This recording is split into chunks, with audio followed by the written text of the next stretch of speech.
We built some custom console benchmarking software for the PlayStation 5 and the Xbox, and we're using it on the PlayStation 5 to match it to an equivalent PC in terms of performance. Part of this included matching the graphics settings between the games that we used. So we went through the PlayStation 5 graphics and compared them side by side, scene by scene, one setting at a time, versus that game on the PC, and then we chose hardware on the PC to get roughly equivalent performance in frame rate using our software between the PS5 and the PC. So this allows us to see what level of hardware, what combination of GPU and CPU on a PC would equate a PlayStation 5 in terms of the graphics capabilities and the frame rate. Before that, this video is brought to you by Squarespace. Squarespace is what we've been using for years to manage our own Gamers Nexus store, and we've been incredibly happy with the choice. Squarespace makes e-commerce easy for those interested in starting stores, but it also has powerful tools to build all types of websites. Photo galleries for photographers, resume and portfolio sites, and small business sites are all easily done through Squarespace. Having built a lot of client websites the old way before running GN full-time, we can easily recommend Squarespace as a powerful, fast solution. Go to squarespace.com/gamersnexus to get 10% off your first purchase with Squarespace. At launch of the PlayStation 5 and the Xbox Series X, there were few truly new games available immediately, and even still, they're slowly starting to roll out. So next-gen consoles have been leaning on, or I guess current-gen now, on a few features required to differentiate themselves from the previous ones. The PlayStation 5, for example, is claiming it can output 8K. It says it can do 4K 120 Hz. It has variable refresh rate, and that's sort of FreeSync enabled. It can render ray-traced effects now. Well, at least some of that is true. Sony's FAQ from about a month or two ago states that the PS5 is compatible with 8K displays at launch, and after a future system software update, it will be able to output resolutions up to 8K when content is available with software supported. In other words, when it launched, it couldn't actually do 8K at all. So saying it's compatible with 8K displays is kind of pointless in that regard. It could also be worded as compatible with things that have HDMI ports. Also, it said, after a future system software update, PS5 owners will be able to use VRR features of compatible TVs when playing games that support variable refresh rate. So all of that, the fact that these things were largely deferred until post-launch, left us with high refresh and ray tracing as the most interesting aspects to us. And then beyond that, comparing the performance between a PC and a PlayStation 5. So today, we'll be focusing on 120 FPS mode in a couple of the very few games that support it. We'll be attempting to match the PS5's performance using PC hardware at 1080p. Some PS5 games can nominally run at 4K with high frame rate mode enabled, but they frequently use upscaling or dynamic resolution changes to do so, which makes direct comparisons to PC performance more difficult. Eurogamer maintains an updated list of games that they've confirmed will include 120 FPS capability, and not all of them have been updated yet. Of the ones that have been, we selected 3 for testing: Dirt 5, Devil May Cry 5, and Borderlands 3. Ultimately though, even if you're not playing these specific games, again, the goal is to match the performance between them. See how much would you have to spend on an equivalent, in terms of performance and graphics, PC to match a PlayStation 5. Testing methodology for this mostly included Patrick digging through the graphics settings on the PC and one by one matching them to the console. I got to observe as over a period of a few days, he would stare very closely at a square of pixels on a screen to try and determine precisely what setting was equivalent to the console. It's not easy to match them, and they're not always exactly like for like, because they are different packages of the games, even if it's the same game at the heart of it. So that was the main thing that we had to do. And beyond that, we use our own software for measuring the performance of the console, and we compare that with our standard measurement methods for PC gaming. So Devil May Cry 5 will start us out. This one launched in March of last year, or of 2019. And the updated special edition for new consoles has some added features. Sony categorizes this edition as a native PlayStation 5 game, and it does that rather than calling it a PS4 game running backwards compatible with PS5. This was one of the reasons that we chose it, because it's technically a native PS5 title, and ultimately, whether or not you're actually playing DMC5, again, the goal is to determine the level of performance and graphics quality between them. One of the few features that is currently fully available in theory on the PlayStation 5 is ray tracing. and that's something that Capcom has said it currently has no plans to bring to the PC release. Fortunately, that doesn't affect our testing here, since we already planned to disable ray tracing on the PS5 version for maximum performance, since that's our real goal today. Getting to the PC matched settings and hardware then, we'll start with Devil May Cry 5. This one's been out on PC for some time now, so at least the behavior of that version is well documented at this point. Ray tracing is the only graphical feature that the non-special PC version lacks. Multiple graphics options, usually the ones marked with variable in the settings menu, only take effect in cutscenes, which can afford to prioritize visuals over raw performance, obviously by the nature of a cutscene. We've matched all the PC settings to the console's high performance or no ray tracing mode as closely as possible, but we won't be using cutscenes for performance analysis because we think that the gameplay for this one, the frame rate of gameplay, matters more than the cutscene frame rate. Unlike Dirt 5, which we'll talk about later, it does seem possible to precisely match the appearance of the console version of the game on PC, with the exception of ray tracing, which we aren't using for this hardware comparison anyway. As for the settings for Devil May Cry 5, we used the settings on the screen now. You can pause if you want to read them. DMC5 on PC is a very light CPU workload, so we chose an R3 3300X for the CPU. We could have gone lower still, because this game really only loads a couple of cores at a time. But the 3300X is already at the low end of modern gaming CPUs, and we consider it appropriate for budget builds that might be the closest or the most capable of matching the PS5's price at $400 to $500. It may not be an 8-core, 16-thread part, but that's not necessarily the point. We had some difficulty finding a GPU that would bottleneck the performance enough for this test. We eventually settled on a GTX 1060 6GB, a card that at this point is more than 4 years old. We found the GTX 1070 performed a little too well to match the PlayStation 5 and was overdoing the performance. We'd also considered an RX 580, we looked at a 570 as an example, but ultimately the 1060 6GB got us the closest. Devil May Cry 5 has 2 graphics toggles on console, ray tracing on or off, and then there's also a high frame rate mode on or off. This makes it somewhat unusual that the options menu isn't structured as a binary choice between graphical quality or high frame rate. Instead, you can mix them. At launch, there were 4 preset profiles to choose from: normal mode, high frame rate mode, ray tracing performance mode, and then just ray tracing quality mode. In each of these, the frame rate cap was actually 120 FPS. So even in the non-high frame rate modes, the frame rate was still allowed to rise above 60 FPS if it could, in situations where the hardware was capable. From our PC background, that's a good thing. We think that if the hardware can do more frames, it should be allowed to do more frames. Ultimately, after complaints though, Capcom patched the graphics menu to its current state, where there's a 60 FPS cap in all situations without high performance mode enabled. And in the process, it confirmed that the original behavior was intended and not a bug. This is the first time we've heard of players demanding that a developer add a 60 FPS cap, but we don't normally cover console stuff.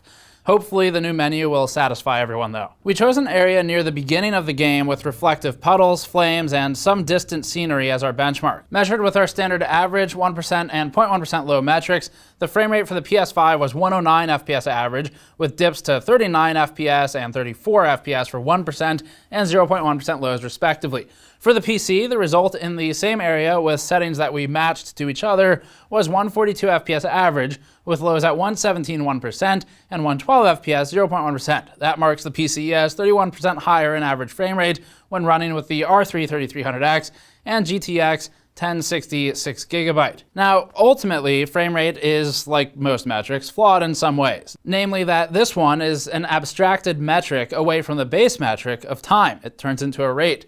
We mention this only because it's easy to understand. Frame rate is something everyone's familiar with, so it's still useful. The 1% lows and 0.1% lows help us to identify devices with the problem, so the PlayStation, for example, clearly was dragging in that metric, and it's especially useful when looking at a GPU or a CPU review chart filled with dozens of components. To take advantage of the lows, though, we need to look at a Frametime plot for the frame-to-frame interval when we see a problem or weird behavior emerging. Here's a Frametime plot of the PlayStation 5 running one of the test passes described in the FPS chart a moment ago. Keep in mind that, unlike PC benchmarks, capturing console performance is limited to the speed of the capture, which is limited by hardware interfaces. So you'll see some oscillating based on that. For our capture on the consoles, we're capturing at 240 FPS. A higher frame time is worse, but the most important thing is that the frame times are consistent from one to the next. Excursions from frame n-1, greater than 8 to 12 milliseconds, will become noticeable to some players, while excursions greater than that will be noticeable to most players, especially if they start happening in succession or relative succession near each other. Excursions smaller than this are inconsequential to gameplay and almost no one will notice. The highest frame times we observed on the PS5 were marked at 29.16 milliseconds with some regularity throughout the test. The fact that they're consistent means that you're not going to notice a ton of stutter or choppiness. It's when there's a big spike that becomes more noticeable. We measured one outlier frame out of all the test passes that took 33.33 milliseconds and was preceded by 8 millisecond and 4 millisecond frames. On average, though, 29.16 was the one that was dragging down the 1% and 0.1% lows because it repeats with relative consistency, and that's where you start to see the big difference between how the PC and the console play this game. The PS5 isn't able to run above 120 FPS, therefore its average numbers can't benefit from the occasional ultra-fast frame the way the PC version can. For the PC, the average frame time was 7 milliseconds per frame across all tests, with a 0.1% low of 8.9. Even the single worst frame out of all of the test passes on PC took 9.6 milliseconds, and these worst frames really only start to matter when the excursions are such that they cause an observable stutter to the player. 9.6 doesn't do that. The goal here was to equal the PS5 though, not to beat it, but we chose to stick with the 1060 given the results from our next two games. You could downclass the GPU in this system and still match the PS5's DMC5 settings on lower end hardware than we've chosen. But a 4-year-old GPU seems like a good stopping point. If there are any new viewers who are unfamiliar with our 1% and 0.1% calculations, we calculate these by taking the longest 1% and the longest 0.1% frame times for a test pass, and then we average them. Because we often do multiple test passes per device, like 4 for example, for all of our GPUs at a minimum, we're typically working with data sets in the tens of thousands of rows per configuration, depending on how high that frame rate is. So a GPU where you're running 500 FPS, you could easily have upwards or above 100,000 rows of data because the frame rate is so high. But console's a little bit lower. Either way, we're working with a large data set, and we calculate these per test pass, and then we average them together across multiple passes. In instances where we discuss these numbers as frame rates, we then divide 1000 by the result. One thing that sticks out when looking at our capture is that some frames render more quickly than 8.33 milliseconds, which should be the maximum for a console displaying at 120. This is because we captured at 240 FPS, which allows delayed frames where you might have a delayed animation, for example, to show up late rather than being skipped. We captured some footage at 120 FPS to demonstrate this. At this speed, if a frame takes more than 8.33 milliseconds but less than 16.67 to arrive, it's not captured and the results show a 16.67 millisecond frame time. If we switch to our live frame time chart over the game footage, built using our custom software, the chart becomes more regular and it corresponds to what a user with a 120Hz display would actually see. But it makes the PS5's performance appear worse in data by discarding those delayed frames. The result is that the average frame time for this test is 9.7 milliseconds versus 9.2 for our normal test passes, about a 5% increase in performance, while the worst case frame time spikes show a much lesser percent change. Since the point of this piece is to compare console and PC performance at the same graphics, we made an intentional decision to capture at the highest frame rate possible. Dirt 5 had a somewhat rocky launch, judging by the Steam reviews, but it can still serve as a software test regardless of the fact that it seems like no one likes it. In examining footage captured from the PS5, we run into another tricky aspect of testing, and one that hasn't often been an issue on consoles before. And that's screen tearing, something that we've seen a lot in PC space, but is new to the console audience. Screen tearing is a phenomenon that occurs when frames are rendered out of sync with a display. There are multiple ways to work around this, including variable refresh rate methods like G-Sync or FreeSync, but we'll ignore those for now. A monitor without those features displays frames at a set frequency, like 60Hz or 120Hz, while non-V-synced games can render at whatever frequency they want. We're a PC-focused site, so we're used to disabling VSync whenever possible, while in the past, on console, games have almost universally forced VSync. Video capture behaves like a non-VRR display, recording frames at a set frequency that does not vary, so tears manifest in recordings as well.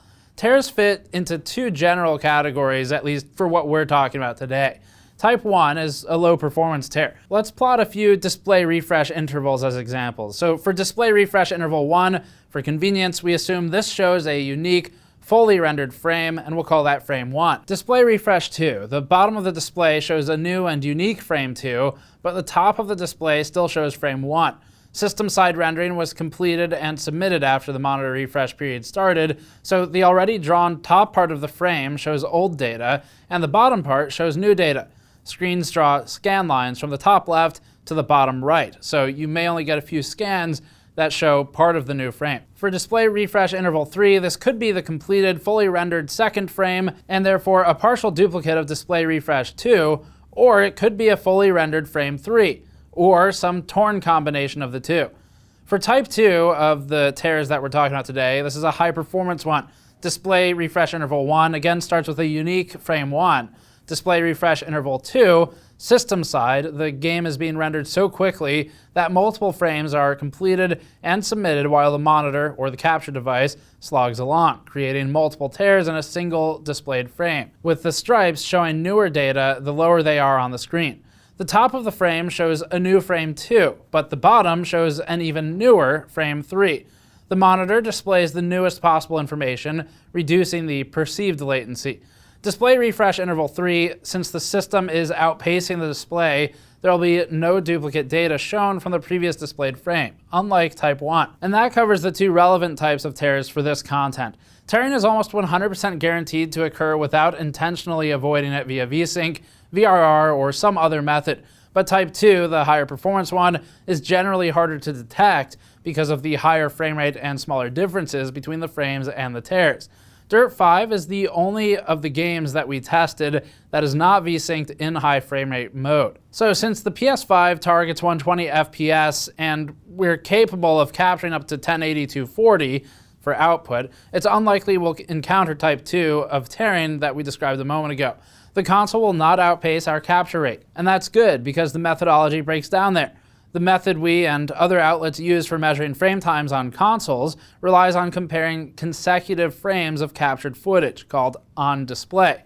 If a game renders a bunch of frames on present that aren't captured or displayed, they aren't counted, which is fundamentally different from the way that we and most people benchmark on PC. From the perspective of our PC frame time logging software, display refresh and therefore the screen tearing are irrelevant. We routinely record averages well above 400 FPS in Rainbow Six Siege, for example, and we don't use a 400 Hz monitor to do so. On consoles, we have to reverse engineer the frame times based on the captured footage, which forces tearing back into the discussion. Let's look at that Devil May Cry 5 PC frame time chart again as an example. The yellow line is the same one we showed earlier, logged via software, using exactly the same method that we employ for all PC benchmarking. The blue line is a simulation of what our console frame time analysis software would output for the same bench pass captured at 240 FPS, and the red line is what would be output if we captured it at 120 FPS. The red line can never dip below 8.33 milliseconds, the blue line can never dip below 4.17 milliseconds. More frames per second captured means a smaller and more accurate unit of measurement, and the resulting graph will look more and more like the yellow line. Note that analyzing captured footage can report numbers that are larger or smaller than the true frame times.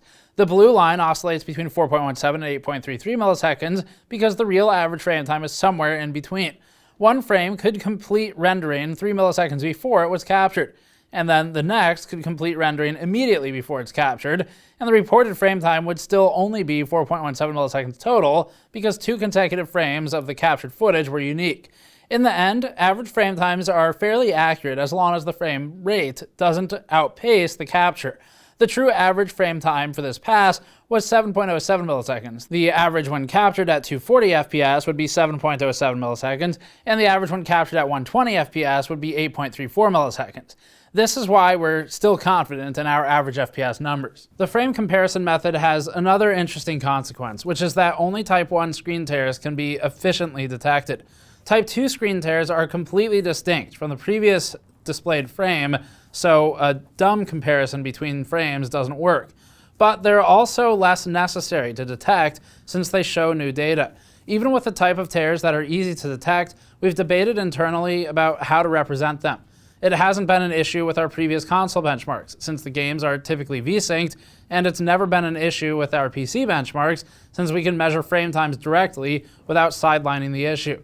Now, though, we have to decide how to give credit when a game partially completes drawing a new frame with a console, and specifically how to credit runt frames with only some scan lines present. In this specific instance, since torn frames in Dirt 5 are almost entirely new data, we've chosen to treat them as new frames. As for the options in Dirt 5, they work in a very counterintuitive way, to put it nicely. The first is a preset option with the description, quote, adjusts graphical quality preset.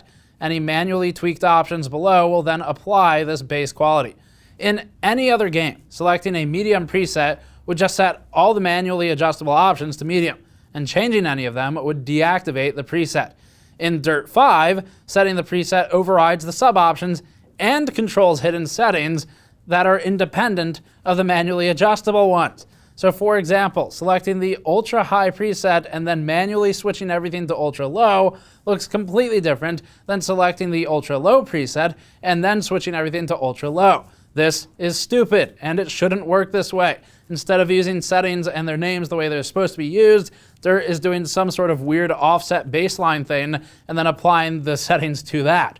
The hidden options are clearly important. This is an RT-capable game, for example, yet we have no explicit control over ray tracing. There's also no way to turn off TAA or control aliasing at all. It's possible to turn off dynamic resolution scaling, for example, but the option is re-enabled every single time the game is launched, which casts doubt on whether toggling it actually does anything. Again, we're not interested in modifying config files for this testing. We could do that, but we're trying to work with the vanilla game because we have to work with a console that we can't modify. We bring all of this up because we found it impossible to precisely match the appearance of 120 FPS mode on the PS5 with the PC version of Dirt 5. Shadow quality in particular causes problems by controlling shadow draw distance and shadow map resolution simultaneously. Cars appear shinier on PC no matter what, with more defined reflections of individual light sources. The settings we ended up matching between PC and PS5 for Dirt 5 are on the screen now. In the process, we discovered some other interesting differences between the versions. The most amusing is that the console release of Dirt 5 has no spectators whatsoever in 120 FPS mode. Maybe they're all just social distancing in the console version. A more annoying difference is that without boosting the image quality setting on PC to Ultra, there's a blocky artifacting effect that appears on aliased surfaces. It looks like a heavily compressed video file, but it's not our capture. The game really looks like that in person, and it might even look worse on YouTube. This may have something to do with the TAA implementation, but again, there's no way to directly control that setting. Dynamic resolution scaling made hardware choices much more difficult for Dirt 5 than for Devil May Cry. There is a DRS option on PC, but there's no way to specify a target frame rate, so there's no way to control when it kicks in. We could target 720p, approximately the low end of what the PS5 scaled down to in testing, or target 1080p, the resolution that we're trying to run. We chose the second option since it gives us a firmer goal. We found Dirt 5 to be significantly more demanding than DMC was, no matter what the resolution, so we kept the 3300X installed and bumped the GPU up to a GTX 1080. Unlike Devil May Cry, Dirt 5 stuck extremely close to the 120 FPS target with only the occasional hitch. 8.33 milliseconds per frame is the time required to hit 120 FPS, and the majority of frames that took longer than that were simply delayed, not missed, so the overall average was unaffected. The downside is that the game is clearly rendering below 1080p in some areas in order to keep frame times consistent. We used the track that appears in the opening tutorial for our benchmark, and the beginning of this race in particular affected the render resolution. The dynamic resolution would scale above 1080p in some locations if we allowed it to, but we capped all testing at 1080 for this content piece. Capturing at 120 FPS discards delayed frames rather than allowing them to double up, resulting in a significantly higher average frame rate of 111 FPS. Frame times in this test were either 16.67 milliseconds or 8.33 milliseconds, so either hit or miss, or completed frame or skipped frame. This does correspond to what a user with a 120Hz screen would see, but it's not the whole story, as the 240Hz results show. Average frame rate with PC hardware was 109 FPS in our benchmarking area, with average 1% lows of 87 and 0.1% lows of 62. The highest individual frame times on PC were usually just under 12 milliseconds, with a single outlier at 103 milliseconds and a couple more at 21. That's why we take averages, to account for outliers. We judged this to be close enough to the PS5's performance. The PS5 did have a higher average frame rate, sticking close to 120 FPS as the goal, but it also had more delayed frames, even when ignoring the ones that caught up on the subsequent captured frame. Borderlands 3 is next. It was the only game of the three we tested that used a different FOV on PC versus console, with a default of 90 on PC and 75 on the PS5. For the most part, we were able to replicate the 120 FPS mode for graphics on PC, but with one or two odd exceptions.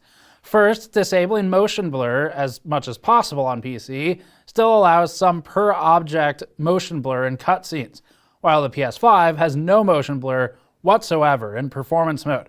The way the PS5 handles texture loading is different from the PC version. In some areas, the PS5's textures appear much worse than PC's medium texture streaming setting, but better than the low setting. We settled on medium for our testing, but even though they generally appear better than the console at that setting, they also take longer to pop in after camera switches and cutscenes. None of this should have much of an impact on frame rate, so we find it odd that this setting would be anything less than Ultra on PS5. It has plenty of video memory to work with, and that's what matters for textures. The normal maps in at least the very first area of the game appear to be inverted on the console. After the opening cutscene, this is clearly visible on the gravel around the player's feet. Shadows do not change position with the day-night cycle in this area, so based on the static position of the lighting, the PC version is more correct here, in a sense. Again, this isn't something that should have a positive or a negative impact on performance, it's just a difference between how they render things. There are some clear differences in terrain geometry in cutscenes, and some more subtle differences in game. We tuned the settings around in-game appearance rather than the cutscenes, since that's what matters more, and this was the closest we could get. Finally, shaded outlines are much heavier on console. There's no direct control over this on the PC version. The effect is most easily visible on plants, horizons, and outlines of thin objects like ropes. For Borderlands 3, we ended up matching the PC and PS5 with these settings, which you can pause if you'd like to read. Like Dirt 5, Borderlands 3 is capable of dropping resolution on console to keep the frame times low. So we made the decision to pick 1080p at 120 FPS as a solid target on PC. That's technically a higher level of performance than the console, but it eliminates some guesswork. Running a GTX 1070 got us close to the performance we wanted, but with dips in some areas. So we moved to a 1070 Ti, or functionally a 1080, instead. Like Dirt 5, Borderlands 3 is capable of dropping resolution, again, in order to maintain that constant frame rate. And performance, in terms of average frame times, is nearly identical to Dirt 5. In fact, averages aren't helpful here. The bar graph essentially tells us that the vast majority of frames took 8.33 milliseconds, or 120 FPS, with spikes up to 16.67 milliseconds, or 60 FPS. Capturing at 120 makes this even more apparent by evening out the faster or the slower frames. This frame time plot shows behavior throughout the scene. The most stressful part of our chosen benchmark scene occurs about halfway through when the player walks through a doorway. Frames temporarily render faster as the level is obscured by the door and the stairs behind it. Then they rise back up as the rest of the level comes into view and lowers performance. Still, the dynamic resolution changes on the console prevent any serious frame time spikes. A GTX 1070 didn't quite hit the performance level we wanted. Switching to a 1070 Ti, functionally again the same as a 1080, got the game running at a stable 130 FPS average without any significant spikes, as seen in the frame time plot. This is another instance where we're giving the console the benefit of the doubt, since on PC we ran at a static 1080p for every single frame, and the console can be dynamic. Performance per dollar is sort of a screwy, weird metric that people have invented because they want something that can really quantify the dollar side of things. And we don't normally give any form of hard performance per dollar number. It's not hard to calculate. It can be argued as useful for sure, but we often look at more of the, okay, let's talk about the qualitative analysis of it, and then let's try to quantify what we can quantify, and hopefully you can draw your own conclusion without needing to assign a new number to it. That's not to knock performance per dollar. It can definitely be very useful, but the point of sort of pointing that out here is that when you're talking about a console versus a PC, they're so different that performance per dollar doesn't really work that well anymore, and that's because the nature of them is different. A PC inherently can do more things than play a game, and a console, it can do a few more things than play a game, but not as many as a PC. And so to try and quantify this particular content piece with perf per dollar is maybe not fair, because you're able to do other things like work on the PC that aren't accounted for in that metric. So that stated, if we were to try and quantify such a thing, the new consoles really aren't bad in terms of performance at the price point. $400 for the PS5 digital. This is not that one. This was about $500, but it should perform exactly the same as the $500 PS5 we're using in this testing. The specs are the same on paper. And we're not here to trash the consoles. It's what a lot of people want, but consoles are genuinely very useful and viable and valuable. Not everybody wants to build a computer. Not everybody can build a computer. And it's elitist to suggest that, well, they should learn, because I don't want to learn how to service my own car, and that's because I have other things I need to do. So the same thing applies to PCs, where not everybody wants to learn how to build one, but you can still buy one off the shelf. And even then, consoles maintain a certain viability that still makes them useful to the audience buying them. So we're not here to dunk on consoles. In the world of PC gaming, a $500 complete system is the absolute bottom of the barrel for the most part. Yes, you can go cheaper, but we're talking about something that'll get you some staying power for the reasonable future. The idea that this generation of consoles needs to be cutting-edge gaming machines capable of gaming at 4K 120 or even 8K is absolutely insane and unrealistic. Consider that the MSRP of the RTX 3080 alone is $700, and that's assuming you can get one. MSRP for a 3090 is $1,500. So we've demonstrated that 8K gaming isn't practical, even with a $1,500 video card, a top-of-the-line GPU, and it's not a 100% apples-to-apples comparison, but it's close enough. So that should give a rough idea of the hardware that Sony and Microsoft are contending with when they claim 8K anything, or in the gaming sense, 4K 120. You're going to sacrifice somewhere. It's going to be graphics quality, it'll be frame rate, or it'll be resolution, or you start throwing in things like dynamic resolution and the scaling thereof. So the fact that these devices are sold for $500, it is obviously unrealistic to expect that they're going to be able to compete with a high-end PC. And this part of the discussion is directed at the console people, whereas the previous part where we were talking about the consoles being viable, that was directed to the PC crowd. So we're just addressing both crowds here to say that, yes, they're both viable, but realistic expectations would suggest that this thing at $500, no, it can't compete with the experience you'll get out of a high-end computer. And likewise, a low-end computer roughly price matched, although in terms of the pricing, they're somewhat similar, and the hardware is very dated on a PC now, but the PS5 maintains a certain level of accessibility that makes it interesting or valuable, and the Xbox Series X would be in the same bucket. So we absolutely support the idea that more console games should have unlocked frame rates at caps above 30 FPS, but nobody should be under the illusion that the PS5 is a top-tier gaming machine, because that's just not true. It's an affordable living room box. It's equivalent in gaming performance to a mid to high-end gaming PC from about 5 years ago. That's where this thing is. So ray tracing wasn't the focus of this piece. It's barely rolled out at all on the PS5, but the PS5 uses AMD hardware. That will become more interesting as time progresses. And you can check our RX 6000 series reviews for more information on the ray tracing side of AMD's hardware specifically. It's not amazing so far, but loading times on the PlayStation, yes, they're fast. Even that feature alone isn't unique, though. We'll be interested to see whether Microsoft and Sony push more heavily for game streaming as graphics become more demanding and the span of this console generation drags on. But either way, it's about a 5-year-old gaming PC in the mid to high-end range from that period in terms of performance on this, without ray tracing factored in, which that older PC can't do, obviously.